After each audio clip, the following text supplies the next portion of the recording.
Welcome to World Transits Today. I'm Art Granoff.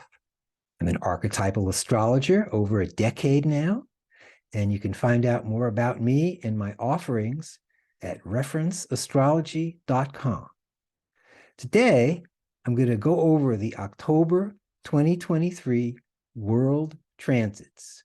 We're going to start with the outer planet transits and then work our way to the inner planet transits. So here we go. Jupiter conjunct Uranus for 1 year, from July of 2023 to July of 2024. What do we have here? Jupiter expands whatever it touches, provides confidence, assurance. The downside is that you could become too assured and overconfident, and then you repel people. That's not good. And Uranus is about sudden change, freedom, the new thing. In Stan Grof's basic perinatal matrices, we find Uranus as BPM4, the fourth stage of the process when pop, we're out. Sudden change, everything's brand new. Jupiter conjunct Uranus for 1 year. We have at the tail end right here, Saturn square Uranus. This is a transit that started in early 2020 and is ending in a few weeks. So it's over a 4-year transit, pretty long. Started out at the beginning of the pandemic. Saturn represents what is, what was, the past, what's solid, tradition. And Uranus, again, represents what's new, the new thing.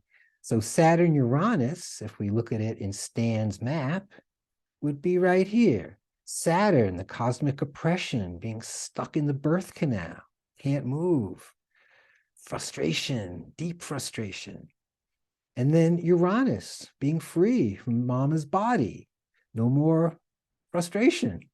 So you could say it's a fight between being stuck and getting out. What's it going to be? Also, in situations in the world, we get like that. Something's holding us down, holding us back, and something's going forward. What's it going to be?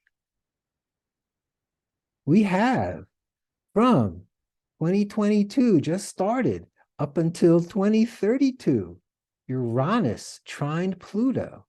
What have we here? Uranus representing change, Pluto representing intensity. We see here, Pluto, death, rebirth, struggle. Finally get out. Boom, Uranus, we're free. So for 10 years, we have this transit. It's similar to other periods where in the 1960s, we had Uranus conjunct Pluto for 12 years, from 1960 to 1972. Thus, the 60s. I came of age then, and it was pretty good. A lot of freedom with a lot of intensity. Okay. Also, the other period, well known for this, is the French Revolution, the late 1790s, where we had freedom, equality, and chop their heads off, right? Freedom with intensity. So as we look into what's going on now, the world's kind of topsy-turvy. We have the election coming up in 2024. A lot of freedom and a lot of intensity. And just started in 2022 as well, Uranus sextile with Neptune. Right here we have Uranus, freedom, with Neptune, peace and unity. Hey, that's not bad. We have Uranus sextile Neptune. I have Uranus square Neptune in my chart. And the way I look at it is easy access to the transcendent. There's an easy opening to the divine. And let's take it. There's the outer planets represented by the 4 basic perinatal matrices. Let's switch over to the inner planets. Yeah, here's our timeline. And here's October 2023. Let's start with the sun and look at sun transits for 2023. We notice at the tail end of September, we had the sun with Uranus, sun with Neptune, and sun with Pluto. But that's all finishing. So see you later, September. For October, we've got middle of the month, sun square Pluto. The sun is my identity, who I am, me, I. And Pluto is intensity, the underworld, Hades. Okay. So if we have our identity with intensity, what could that mean? It could mean a few things. One would be the person, wherever they go, there's always intensity going on. They always make things really big. They have to be the center of attention, and everything has to be their way. Or another expression of sun with Pluto would be through the arts, through finding a way to be distinguished and present yourself or present your craft, present your art in a way that's alluring, a way that's distinctive and fabulous, that people want to know about it more. So Sun Pluto uninitiated, okay, can be a lot of trouble, but Sun Pluto initiated can provide a lot of happiness for a lot of people. We have Sun trine Saturn. Sun is identity, and Saturn is responsibility, okay, or what's solid, what we can lean on. Well, it could be a person who be like father, in charge of things, a leader, someone who helps everyone out. Or Saturn can restrict, okay, like in BPM2, stuck in the birth canal. So it could be someone who couldn't quite actualize what they're trying to do, could be stuck. Then they're together, if you notice, from mid-October, the 15th, through the 22nd or so, for 2 weeks. We have Sun, Saturn, Pluto. Oh boy, Saturn, Pluto, right here. The cosmic oppression and the death rebirth struggle. Well, hey, that's going to be pretty intense. So watch out during that time for intense stuff happening and try not to react to it so much. That's the key. Even if stuff does happen, is to try to keep your composure and not freak out over everything. Okay. Then coming in towards the 23rd, 25th of the month, Sun opposite Jupiter. Again, Jupiter expands. Jupiter is about confidence and assurance. So a Sun and Jupiter experience could be very nice. It could be pleasing, could be up, could be sunny. You're wearing the halo. The only downside is you can feel so good that you could get conceited or arrogant and then start repelling people like crazy. So don't do that. So Sun with Pluto, Sun with Saturn, and Sun with Jupiter. What do we got for Mercury? Hey, let's add Mercury for the month. We notice right at the tip of the month, we have Mercury with Uranus, Mercury with Neptune, and Mercury with Pluto. Our mind with the 3 outer planets. Cosmic stuff going on. Mercury with Uranus. What's new? The aha moment. Ah, I get it. Ah, finally. And Mercury with Neptune. Neptune's what's ideal. Mercury's the mind. Could be reading about what's ideal, writing about what's ideal. Since Neptune has to do with imagination and Mercury with the mind, well, we have things like music, we have art, ways to express the mind in an imaginative way. So try some of that out. And Mercury with Pluto. Mercury again, mind, thinking, and Pluto's what's under the surface. Hades, what's underground. So it could be a good time to break into some big books, do some mining under the surface of things. So what we have at the first part of the month, It's a great time to expand thy mind, okay? To finally get it in some way, the aha moment, to get into some music, write some music, listen to some music, paint. And Mercury Pluto, you're Columbo, you're digging under the surface, looking for the treasure. So think of the first week of October as pretty good for your mind and cosmic stuff, right? Then mid-month, as I mentioned previously, we had Sun with Saturn and Pluto. Now Mercury pops in. So we have Sun, Mercury, your mind, identifying with thoughts. But looky here, in addition to the Sun with these planets, with Saturn and Pluto and Mercury, we've also got Mercury with Pluto, again, okay, and Mercury with Saturn and Mercury with Jupiter. So it's a double dose, okay, of going deep with your mind, right, and expanding.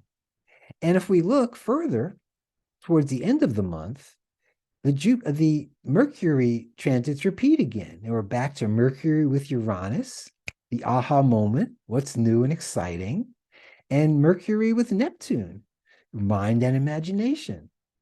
So, great month for Mercury, great month for the Sun. What else we got around here?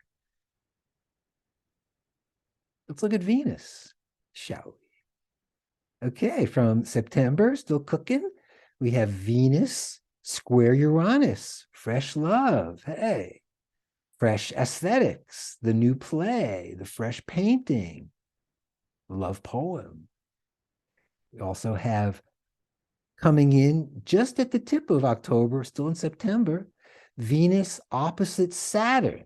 Okay, that's pretty well known. Venus love and attraction.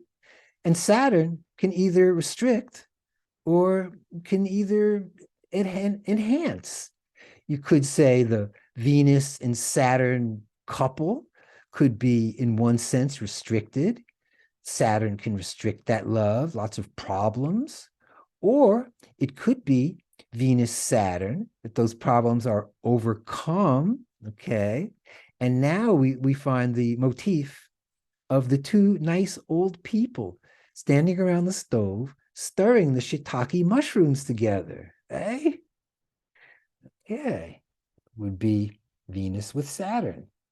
Then also, just to add to the mix, since it's a combination from beginning of October till around the 7th or the 8th, well, actually around the 12th, for about a week and a half, 2 weeks, it's Venus, Saturn, Uranus, okay? Venus with themes of old and new. Do I stick with what I have? Do I go with what's new? Etc. You get the idea? So first part of the month, you got that. Venus, Saturn, Uranus. Do I stay with what is, or do I go forward to what I don't know what is? All righty. Then also Venus, Jupiter in there. Expansion of love, expansion of sensuality, expansion of aesthetics. Be wrong with that.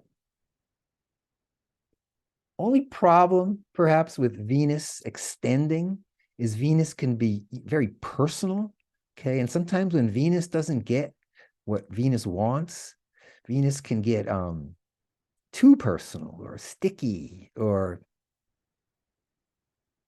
sticky. Venus with Jupiter, don't get too sticky. Then, end of the month, we're back with Venus, with Uranus, Venus with Neptune, Venus with Pluto. Venus, Uranus again, fresh love. Think of Maya Angelou, the love poem. Venus, Neptune. I have Venus opposite Neptune in my chart as well. Venus be the human heart, love and aesthetics, where Neptune would be the divine heart, would be what is, the infinite. So one way to describe that would be divine love, would be bhakti, would be love of a teacher, love of a guru. Okay. And essentially, direct open line with your heart to the transcendent. That's pretty good. And then Venus Pluto, just towards the end of the month. Beauty and the Beast. Open, generous, open hearted Venus with tough, under the surface Pluto. Could be good for lots of sensuality, yet it could be pretty intense for a strong clash of wills. Who's on top? And Mars. Don't forget Mars. A lot of Mars for October. Look at this placement. Mars square Pluto just started before October, just the end of September, and Mars trine Saturn. Mars Pluto, pretty intense. Mars is will, your strong will, your oomph, your gumption, your get up and go. Okay. With Pluto, Hades, the underworld, intensity. Okay. So what happens with Mars and Pluto? Mars is going forward on their journey, whatever they got to do. And then Pluto jumps in there and makes everything real intense and really, really intense. And so usually what happens, Mars gets bigger and bigger and wants to fight, and Pluto gets more intense. And all of a sudden, you've got an all out war going on, whether it's with two people, a group, a large group, or nations. I say that's evidenced now, still in Ukraine. Okay. And also Mars with Saturn. Okay. Force meets resistance. Mars force, bam, right into Saturn, sparks flying. Intense stuff. Okay. If you have Mars with Pluto and Saturn, think about it. Mars, your strong will, with oppression and death rebirth struggle. There's got to be some sparks flying there. Also, in addition to that, Mars Pluto and Mars Saturn could have you find your true identity, have you find your true power, and you be able to do good work. You'll have the ability to do great work because Mars will keep you going and Saturn and Pluto will keep the intensity flowing. Then also Mars opposite Jupiter from the 15th till the end. Well, if Mars is will and Jupiter expands that will, be a couple of things. One, it could be kind of a big shot jerk who just wants to get their own way and let everybody know about it.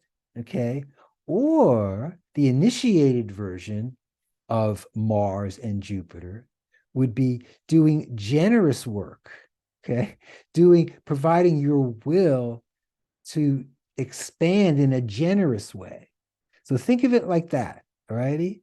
Not just getting big and blustery like a Donald Trump kind of guy, but to use your will, your initiated will, okay, to do big things, to be of help, to help out. Okay, so those are the inner planets, inner planet transits, and the outer planet transits. Almost done. Mid-month, we have the new moon on October 14th. And then towards the end of the month, 28th, we have the full moon. Okay. The way I think of the new moon and the full moon is as follows.